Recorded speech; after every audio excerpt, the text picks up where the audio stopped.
I've had veterans say to me, people ask really dumb questions. They ask, did you kill anybody? They don't want to answer that kind of question, but I think asking them, tell me what you want to tell me. What's your story?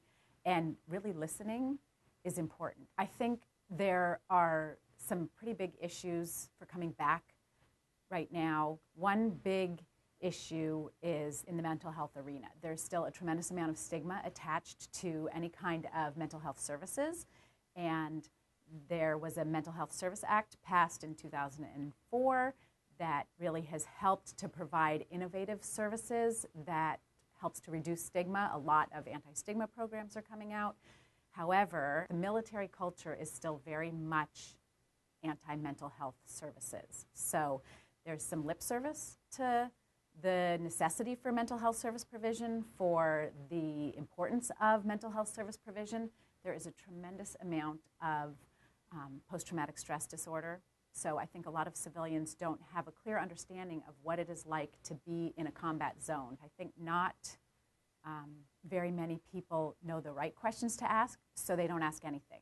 And then the veteran feels like their story's not important, or they aren't significant enough to have their voice heard. So I think a big piece is allowing them to tell their stories to the extent that they want to. Some will want to come home and readjust to civilian life quite quickly. Others will want to really live their experience and share their experience here. And I think that's significant.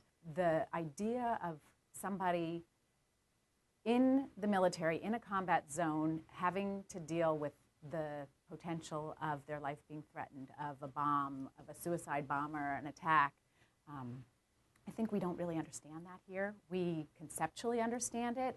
I don't think we always fully process that. And so I think there's not really a clear understanding or acceptance of the trauma that takes place, and then the post-traumatic stress when veterans return and they're not given attention. They're given attention for a few days, a few weeks, but then they just are a civilian again, and people aren't listening to their stories so much. I think it's important to have arenas where we can hear their stories. I think with the number of women in the military now, there's also a really big increase in military sexual trauma.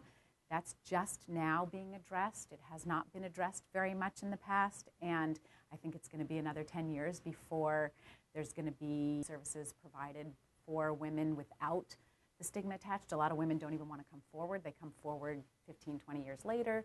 So, you know, there are a lot of issues, mental health related issues that occur in the military that are swept under the rug, that aren't always acknowledged, that aren't encouraged to be brought forward.